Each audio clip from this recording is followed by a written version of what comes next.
본문 말씀은 예수님께서 예루살렘에 입성하신 후에 유대 종교 지도자들에 의해서 고소를 당함으로 빌라도 법정에서 재판을 받게 된 광경의 내용입니다.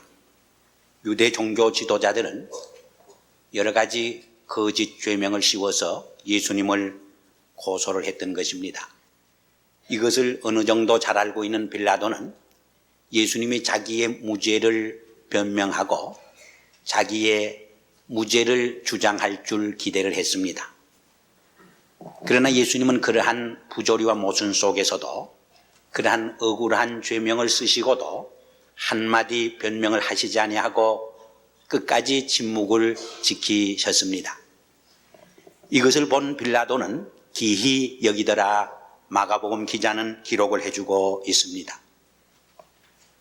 사람들은 자기의 이해관계가 침해를 당하고 권리가 손상을 입을 적에 자기의 명예가 훼손을 입을 적에 자기를 방어하고 자기의 무죄를 정당화하고 변명하기에 급급한 것입니다. 그러나 예수님은 그러한 억울함과 말할 수 없는 부조리와 모순 속에서 죄명을 쓰시고도 한마디 변명을 하시지 아니하시고 끝까지 침묵을 지키셨습니다. 이것은 우리에게 굉장히 인상 깊은 장면이 아닐 수 없습니다. 예수님은 다른 사람이 억울함을 당하고 다른 사람들이 불의한 일을 당하고 부당한 대우를 당할 때는 참 생명을 바치고도 정의를 위해서 공의를 위해서 외치시고 진리를 위해서 투쟁했던 것을 성서는 우리에게 보여주십니다.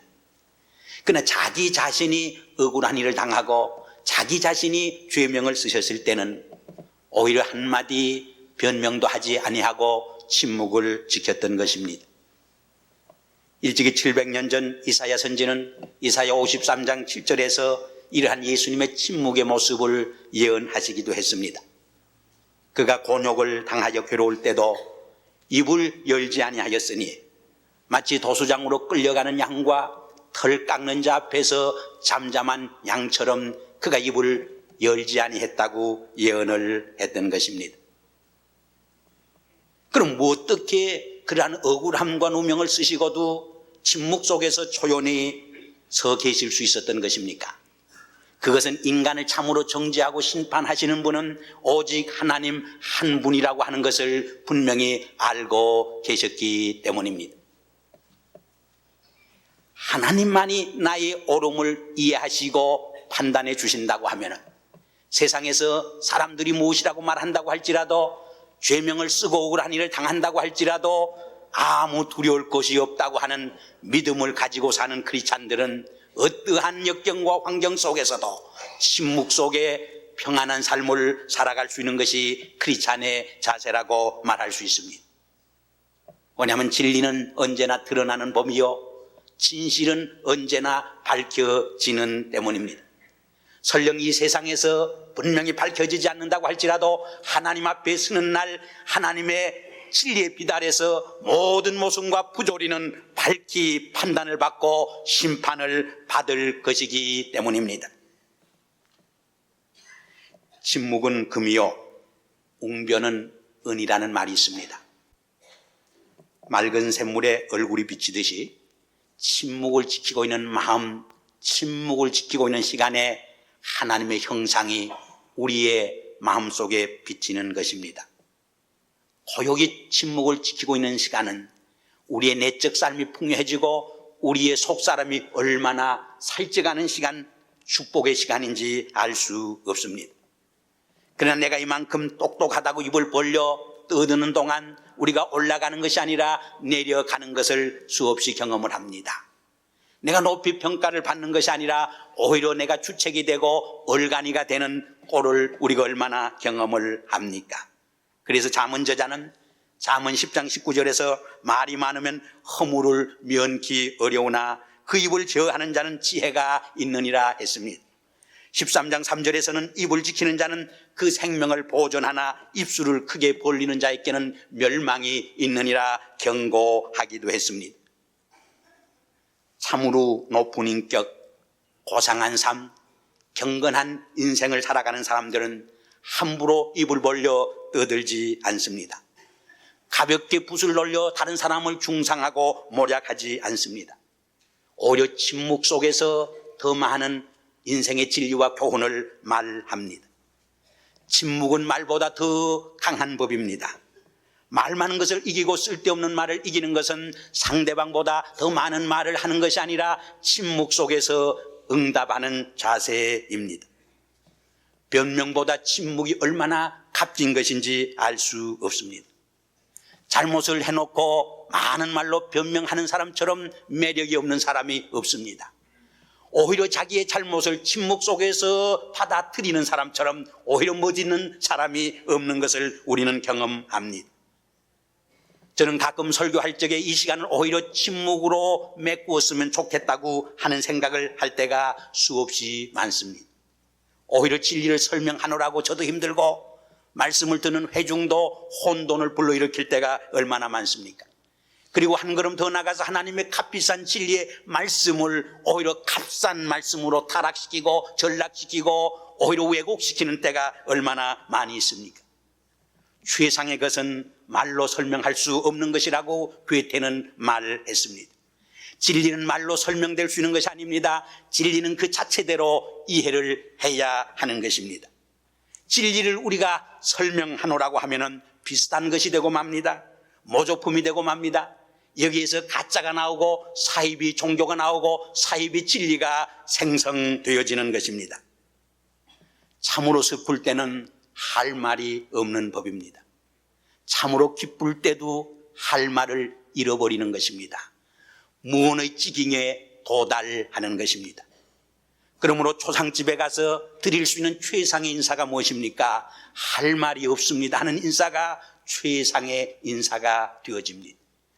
아직도 말할 수 있는 상태는 아직도 슬픔이 덜한 상태입니다. 아직도 말할 수 있는 상태는 아직도 기쁨이 절정에 이르지 못한 상태라고 말할 수 있는 것입니다. 침묵은 위대한 것을 창조해 갑니다. 참묵에 있는 말, 값진 언어, 은혜 있는 설교는 침묵 속에서 잉태되고 산출되어집니다. 몇 시간 동안 조용히 침묵 속에서 묵상하고 명상해 보세요. 우리는 위대한 진리와 위대한 사상에 접하는 문이 열려짐을 경험할 것입니다. 우리의 마음의 눈이 뜨여지고 우리의 영안이 뜨여지는 놀라운 경험을 체험하게 될 줄 압니다. 현대인의 비극은 이렇게 조용히 앉아 사색하고 묵상할 수 있는 침묵의 시간을 상실했다는 데 있습니다. 그 침묵의 시간을 상실함으로 얄팍한 생각, 천박한 장깨만 늘어나게 된 것입니다. 이 천박한 생각, 장깨만 늘어난 사람들은 자기 잔기 스스로를 무에 빠져드는 법입니다. 침묵은 온갖 귀중한 보화를 마음의 창고에 산적해 주는 시간입니다. 회의나 사람들을 만나서 쓸데없이 입을 찌끄리대고 집으로 돌아왔을 적에 얼마나 마음에 허탈감과 공허감을 느끼는지 알 수 없습니다. 그렇게 떠들어대고 쓸데없이 말을 많이 한 것이 얼마나 후회스러운지 알 수 없습니다. 마치 마음의 보화를 다 도적맞은 그런 허탈감을 우리가 얼마나 체험하고 경험하며 인생을 살아가는 것입니까? 침묵은 자기의 내면적인 삶의 뜰을 가꾸어가는 시간입니다. 진실된 언어, 지혜 있는 언어는 이 자기 내면의 뜰에서만 언제나 성장합니다. 참으로 주체성 있는 말, 속 알맹이가 있는 말은 침묵의 연단과 침묵의 훈련 속에서 생성되어지는 법입니다. 그래서 간디는 월요일을 침묵의 날로 정하고 그날은 아무와도 만나지 아니하고 자연을 산책하면서 침묵의 시간을 가졌다고 합니다.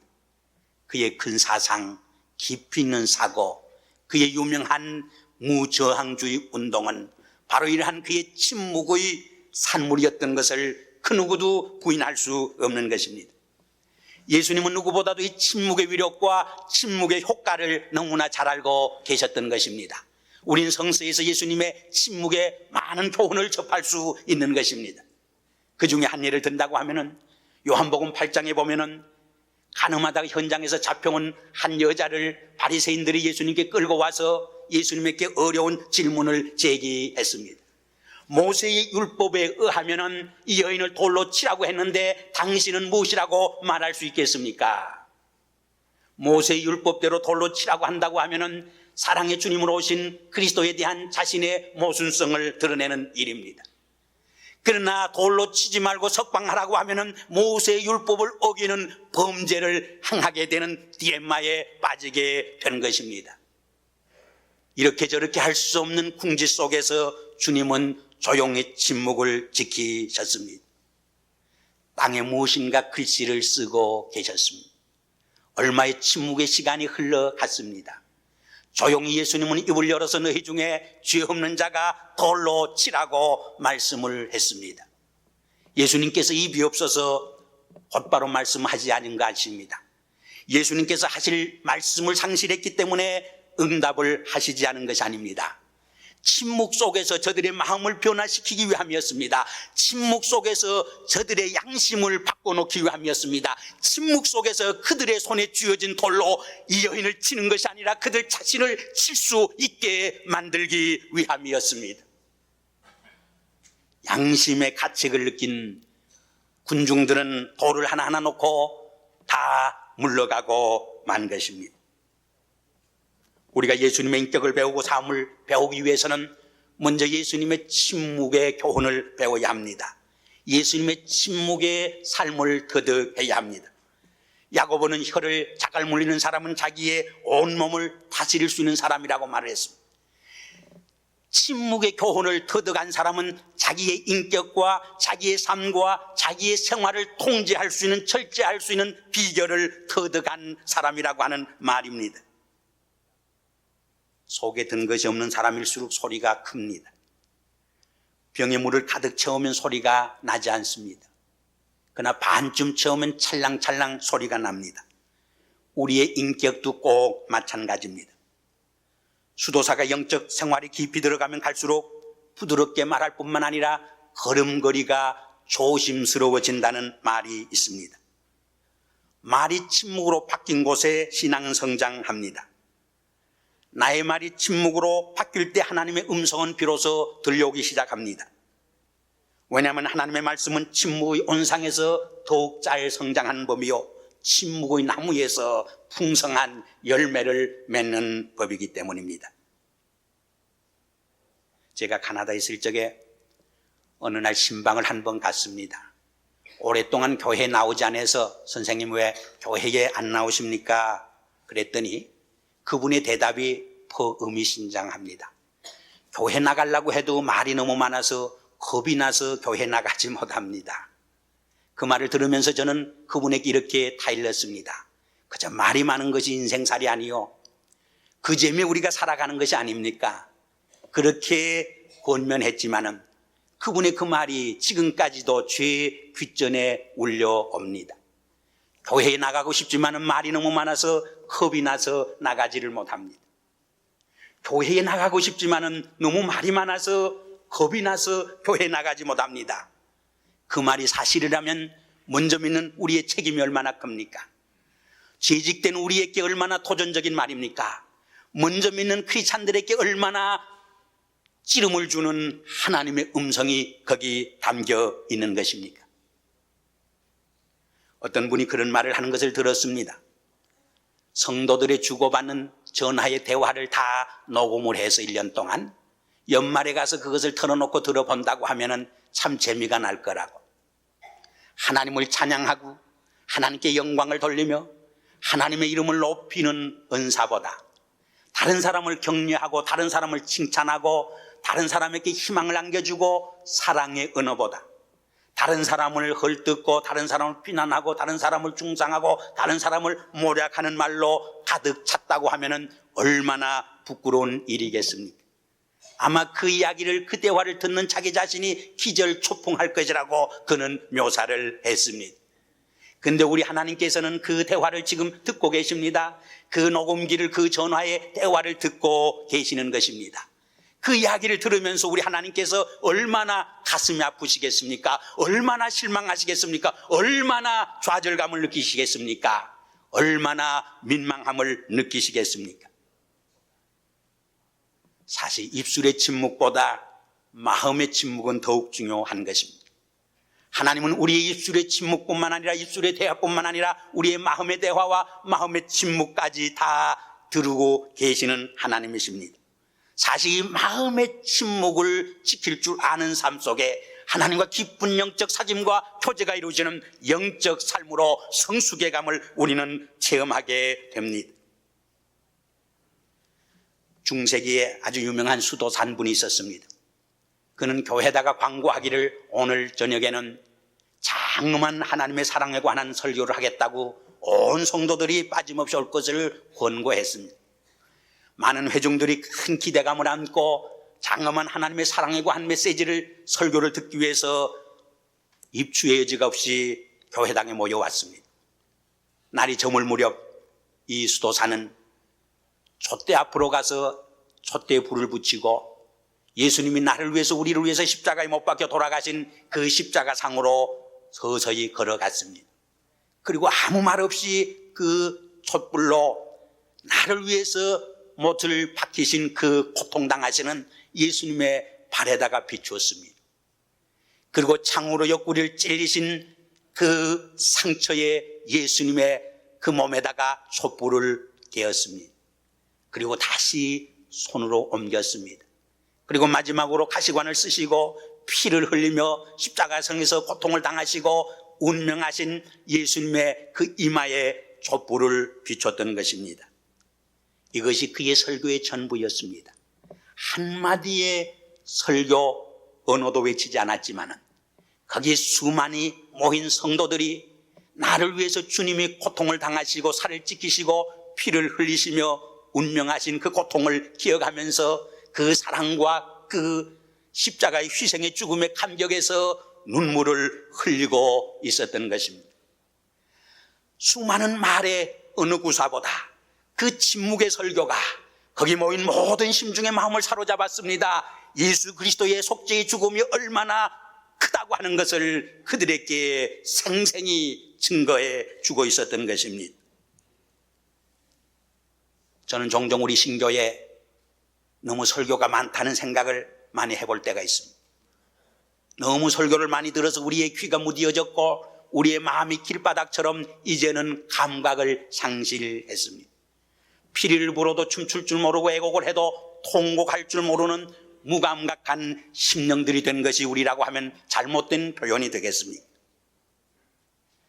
요새 테이프는 우리에게 좋은 간증설교, 부흥의 설교를 들려주는 고마움을 우리에게 안겨주는 것이 사실입니다. 그러나 종종 저는 테이프의 공해가 너무 심하다 하는 생각을 해볼 때가 없지 않아 있습니다.